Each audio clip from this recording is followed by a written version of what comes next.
Europe 1. Vous écoutez Culture Média sur Europe 1, 10h, 11h30 avec Thomas Hill et votre invité ce matin, Thomas. Oui, je reçois ce matin Christophe Mercier, microbiologiste, hygiéniste, hospitalier, visage du MAC de la santé sur France 5. Vous publiez l'hygiène, c'est la santé, parce que c'est la santé et pas la propreté, contrairement à ce qu'on a tous en tête. On se dit hygiène égale propreté, c'est pas le cas. Ben oui, absolument. Il fallait démystifier un peu l'hygiène en la rapportant systématiquement à la propreté. L'hygiène, c'est tout ce qu'on met en place pour rester en bonne santé. Donc ça va loin. Ça parle de notre hygiène alimentaire, notre hygiène corporelle, l'hygiène dans la vie de tous les jours, l'hygiène des animaux, partout, en fait. Donc, c'est pas que la propreté, c'est tout ce qu'on met en place pour rester en bonne santé. Après, ça veut pas dire qu'il faut pas se laver, par exemple. Selon un sondage, seulement 57% des Français prennent une douche chaque jour. Est-ce que c'est important, d'ailleurs, pour notre santé, de nous laver tous les jours ? On peut poser ça comme question, on pourrait la poser à mon chat.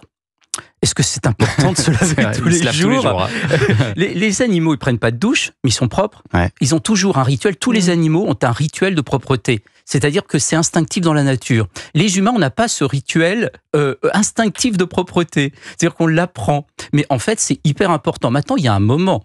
Si on devait prendre une douche qu'une fois par jour, ce serait plutôt le soir. Parce que quand on a parcouru la ville tous les jours, ces polluants, qu'on a touché 1001 surfaces, qu'on a transpiré, finalement, si on devait choisir entre deux moments pour se laver, ce serait plutôt le soir. Et d'ailleurs, moi je suis issu de la campagne berrichonne, maintenant je suis alsacien, quand on rentrait du jardin, mon papy allait toujours se laver le soir, c'était le soir qu'il allait se laver. Il avait travaillé dans le jardin, les gens travaillaient dans les champs, donc se laver plutôt le soir. Et pour se nettoyer de sa journée. Exactement. Et alors, autre chiffre surprenant que vous donnez dans votre bouquin, c'est la fréquence à laquelle les Français changent leurs sous-vêtements. Alors moi, je pensais que tout le monde mettait un slip ou un caleçon propre chaque matin, et c'est pas du tout le cas. Non, c'est pas du tout le cas. Bon, mais non, pas du tout. Moi, je travaille à l'hôpital depuis 33 ans. Donc, il faut poser des questions au personnel qui travaille dans les urgences. Et parfois, on voit des cas désespérants, et pas seulement des personnes qui seraient sans domicile fixe et sans accès à pouvoir changer leurs sous-vêtements.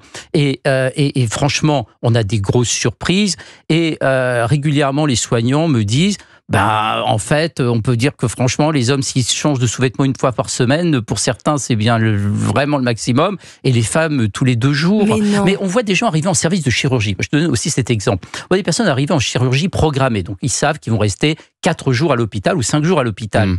Ils arrivent dans leur valise avec un sous-vêtement propre, au cas où celui qu'ils avaient sur eux soit sale pendant ces 5 jours. Ouais. Donc, non, mais il faut regarder la réalité de nos concitoyens. Alors que vous allez plus loin, vous dites que pour notre hygiène, pour une bonne hygiène, il faudrait changer 2 fois par jour de sous-vêtements. C'est-à-dire que vous dites qu'il ne faut pas dormir avec son caleçon, par exemple. Alors, son caleçon de la journée. Si on dort avec son sous-vêtement, tout le monde ne dort pas avec son sous-vêtement, mais si on dort avec son sous-vêtement, il faut changer. Il faut en prendre un neuf. Il faut en prendre un autre que celui de la journée. Le principe du sous-vêtement, c'est quoi ? C'est qu'on a transpiré, on a mis des bactéries urinaires, génito-urinaires, fécales dedans. C'est merveilleux d'ailleurs pour les femmes, si on ne change pas de sous-vêtement, d'augmenter le risque d'infection urinaire. Sur 5 infections urinaires, on en a quand même 4 chez la femme et 1 chez l'homme. Donc, c'est super important de changer de sous-vêtement. Si on le garde 24 heures, il faut au moins le changer au bout de 12 heures. Et alors, même pour se laver, vous nous donnez des conseils. Il répond à plein de questions, votre bouquin. Est-ce qu'il vaut mieux se laver avec ses mains ou avec un gant ou une fleur de douche ou je ne sais pas quel accessoire ? En fait, c'est très simple. Tout ce qu'on va utiliser comme matériel pour se laver, c'est une fois. Donc, si on utilise un gant de toilette, c'est une fois. Il faut le changer tous les jours. Ben oui. Et puis, alors, on ne fait pas le gant du haut, le gant du bas, parce qu'il va falloir m'expliquer où s'arrête la frontière. Au niveau du nombril, on n'a pas des douaniers qui vous demandent vos papiers pour pas aller plus haut, plus bas. Vous voyez. Ils avaient 2 gants de toilette. Oui, ils avaient le gant du haut, le gant du bas. On avait le gant du haut et le gant du bas. C'est vrai. Stop, on arrête avec tout ça. Sous la douche, pas besoin de gants. On a la main, c'est merveilleux. Et puis surtout, arrêtons de mettre plein de gel douche. C'est vraiment un creux de gel douche, un creux de main de gel douche pour toute la douche. D'accord. On en met trop, on savonne beaucoup et on rince pas assez. Or, le principe de bien se laver pour éviter d'avoir un risque chimique et un risque allergique, c'est savonner peu et rincer beaucoup. Mais pour vous, le gel douche, c'est quand même mieux que le savon qu'on va se partager dans la famille, par exemple ? Dans tous les cas, oui.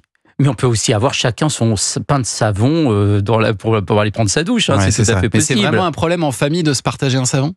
Tout dépend. Si personne n'est malade et personne n'a de pathologie cutanée, tout va bien. Mais s'il y en a un qui a une mycose ou un autre qui a une infection à staphylocoque, ça reste sur le savon. Ça va rester sur le savon. Alors après, le problème, c'est que ça reste pas sur tous les savons. Mais vous n'avez pas la composition du savon avec sa relation, avec la possibilité de faire développer des micro-organismes sur ce savon, sur chacun des savons que vous allez acheter. En d'autres termes, le vrai savon de Marseille, c'est de la potasse, c'est-à-dire de la soude et de l'huile d'olive. Ça craint rien. Je peux vous assurer que les micro-organismes ne vont pas vraiment survivre sur ce savon de Marseille. Mais vous avez d'autres savons sur lesquels ça va parfaitement survivre. Donc, c'est chacun son savon. En fait, c'est comme le slip. Le savon, c'est chacun le sien. Et chacun son slip. Exactement. Et pareil, vous dites la même chose pour le stick à lèvres, pour le déodorant à billes, le mascara. Tout ça, ça ne se partage pas. La bouche, c'est une extrémité du tube digestif. L'autre extrémité, c'est l'anus. Oui. Donc, vous ne prêteriez pas votre sous-vêtement à quelqu'un et vous n'avez pas prêté votre stick à lèvres. On est d'accord. Donc c'est la même chose. Je l'avais pas vu comme ça, mais oui, effectivement. C'est deux extrémités du digestif. La seule différence, c'est qu'il n'y a pas les dents de l'autre côté. Mais en fait, donc, c'est tout. Donc il faut juste... Il y a d'autres différences. Il y a d'autres différences. Moi, j'ai une question autour de toute cette hygiène, là, parce qu'on essaye tous de faire très attention. Il y a une différence propreté-hygiène, etc. Mais est-ce qu'on ne va pas vivre dans une maison, dans un corps aseptisé? C'est-à-dire qu'est-ce qu'avec toute cette hygiène, est-ce qu'à un moment donné, Christophe Mercier, le jour où on va voyager à l'étranger, on ne va pas tomber malade parce qu'il y aura un peu moins d'hygiène, justement? Alors, 2 éléments dans votre question. Le premier élément, c'est tout simple. Trop d'hygiène, c'est pas d'hygiène. En d'autres termes, l'hygiène, c'est un équilibre. Si on rompt cet équilibre, on est foutu. Prendre plein de douches, c'est pas grave, mais prendre plein de douches avec plein de produits douche, ça va déséquilibrer notre microbiote cutané, c'est-à-dire les bactéries qui sont normalement présentes sur notre peau, et ça, c'est dangereux à notre santé. En d'autres termes, l'excès, mais quel qu'il soit, est dangereux à la santé. On vous dit pas consommer avec modération. Oui, mais on nous dit aussi que petit, par exemple, il faut exposer les enfants aux microbes, que c'est très important pour justement se faire une défense immunitaire.